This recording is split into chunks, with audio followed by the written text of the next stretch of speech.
Okay, so this is a test day of the Zero Breeze portable air conditioning unit that's battery powered on a hot Texas summer day.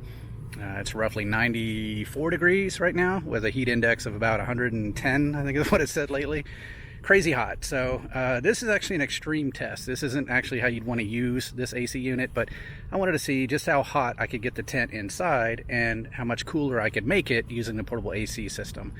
So this is a Wildlands two-person tent. I've got all the vents closed up. It's been sitting out here for most of the day, and I have a thermometer inside to kind of measure the internal temperatures, which float around 118, 120 last time I checked. So let's go take a look at the thermometer and see what we can do.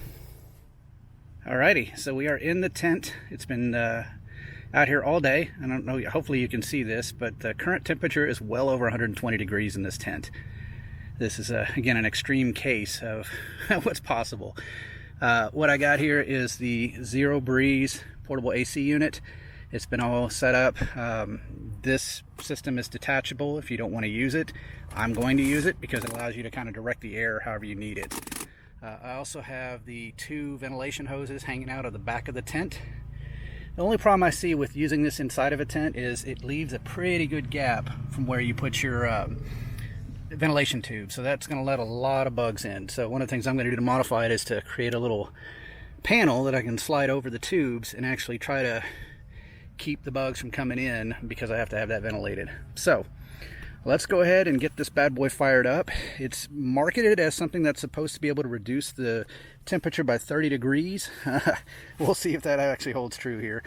I tested this earlier today and it actually did bring it down to a little under 80 degrees, which was nice, but that was earlier, so now that it's a lot harder, we'll see if this continues to make it happen. Unfortunately, the focusing on the last video sucks, so I have to reshoot. Also, keep in mind this is not an insulated tent, so I don't expect it to get down to like 60 degrees in here, just due to the nature of the tent being ventilated. So here we go. First, we're going to turn the battery on. All right, and then we are going to turn the unit on. I'm going to use a remote.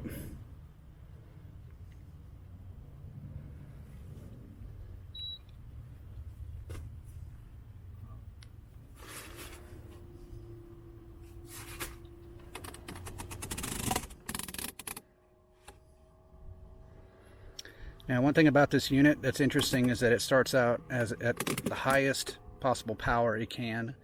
You can obviously adjust this as you need to, but it's designed to really kick out the cold air as fast as possible. So we're just going to let this thing chill and see what we can do to bring the temperatures down. I will check back periodically every so many minutes to take a look at this thermometer and see if we can get it below 100 and whatever that is, 115 degrees. All right, I'll catch back up with you shortly.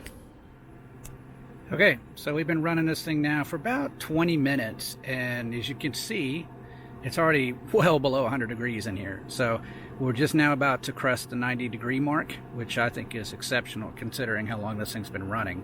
So it's only a matter of time before it cools it down even further. Now again, as I mentioned earlier, because this is not an insulated tent, I'm not expecting much more than maybe 85 degrees. And as a result of that, this thing is doing a magical job. If you can imagine combining this with maybe a couple of tent fans, you could really get it cooled down inside here. Now, again, this is an extreme case. This is not something that you would typically do, right? You're not going to use this in the middle of the day without putting your tent under shade or that kind of stuff. So this is purely an extreme case just to show the power of the Zero Breeze. You can also tell how quiet this thing is. In fact, I'll shut up for a second so you can hear.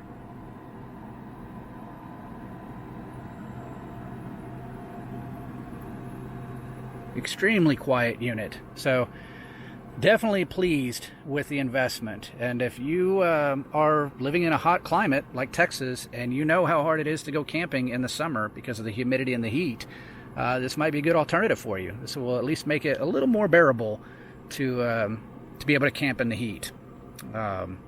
So hopefully this has been useful to some folks. I know that this thing is not cheap. It's a pretty significant investment. I think it's about $1,400 for the unit with the two batteries. I think it's a little less for the single battery, but like I said, you can't put a price on comfort, especially in Texas. So hopefully you guys got a lot out of this. If so, I'd like to hear your comments. You know, do you have one of these units? If so, how have you used it? Have you had any challenges with it? Have you tried to test it like I am? I know there's a number of different uses for these devices. You can use them in vehicles, you can use them in RVs, you can use them in tents like I'm doing, or you can just take them with you and set them outside and you know, cool yourself down if you're outside doing stuff. So hopefully this has been a useful video. Thanks for watching.